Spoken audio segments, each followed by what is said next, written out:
On Your Sideline. Sponsored by Chandler Law Firm.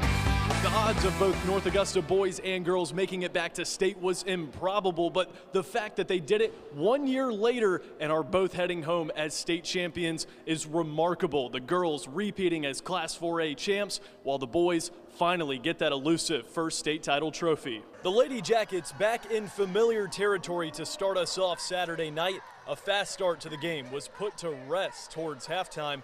North Augusta's big early lead down to just 2 heading into the locker room. When the Jackets left the guest room of Dawn Staley's home, they flew around like, well, a bunch of yellow jackets, refusing to let history fade away, taking a 10-point lead into the final frame. The senior class putting a stamp on their reputation, closing the door on a Rams comeback and etching their names on the hallways of North Augusta High School once again. The Lady Jackets take down Westside 63-50 to win the 4A state championship, marking the program's 7th state title, the 5th under head coach Al Young, and repeating for the 2nd time in school history. Well, it's special. You know, I guess more than anything, it says a lot about our kids. You know, for them to come in and buy into the program. You know, you can have talent in the kids, but unless those kids buy in, nothing works. So I'm just happy that our kids were able to buy in and they trusted the process. And because they did that, then we're able to have the success that we've had. All right, that was the appetizer to an enormous main course in the boys' game. Jackets led by 6 heading into the 4th quarter. Shades of last year's heartbreak starting to run on the walls of Colonial Life Arena. The lead vanished, but not all hope was lost. All tied up at 47, South Point with a chance to win it at the buzzer, but someone at Buffalo Wild Wings hit the overtime button and the arena went sideways. We would once again get down to a sudden death possession, this time for the Jackets. Tristan Anderson drives inside, puts up a game winner, but the buzzer sounds and we would head to double OT.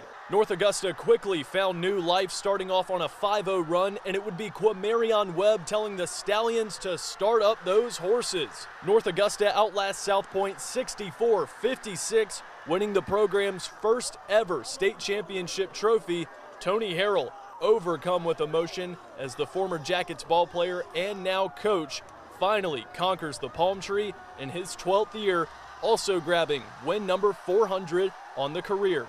It's been a roller coaster. You know, I played in this program. I coached as an assistant coach in this program and went to a Final Four as an assistant coach.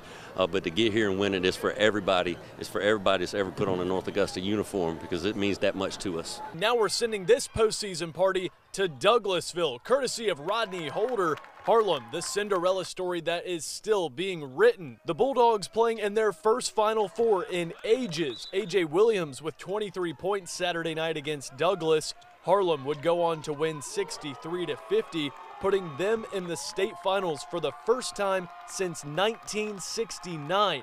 Wait till you see who the Bulldogs are going to face for all the bacon in Macon. That's right, we're getting an all-area championship for the 3A boys crown. Cross Creek defeated East Hall 78-59 on the other side of the bracket. Farshad Tisby led the way with 23 points, taking down not just East Hall, but North Augusta standout Justin Wheeler, who serves as an assistant coach for the Vikings. The Razorbacks and Bulldogs will meet for a 4th time this season, this time for all the marbles. That game will mark the first area opponent championship since 2022 between Butler and Westside. Let's close this night out of hoops with even more good news. The Lady Jags down at AU are heading to the Peach Belt Conference Finals. Elise Autry led all Jags in scoring with 21 points as AU wins 82-71 and advances on to the championship game. The Jags will face Georgia College Sunday at 3 o'clock, with the winner getting all the peaches.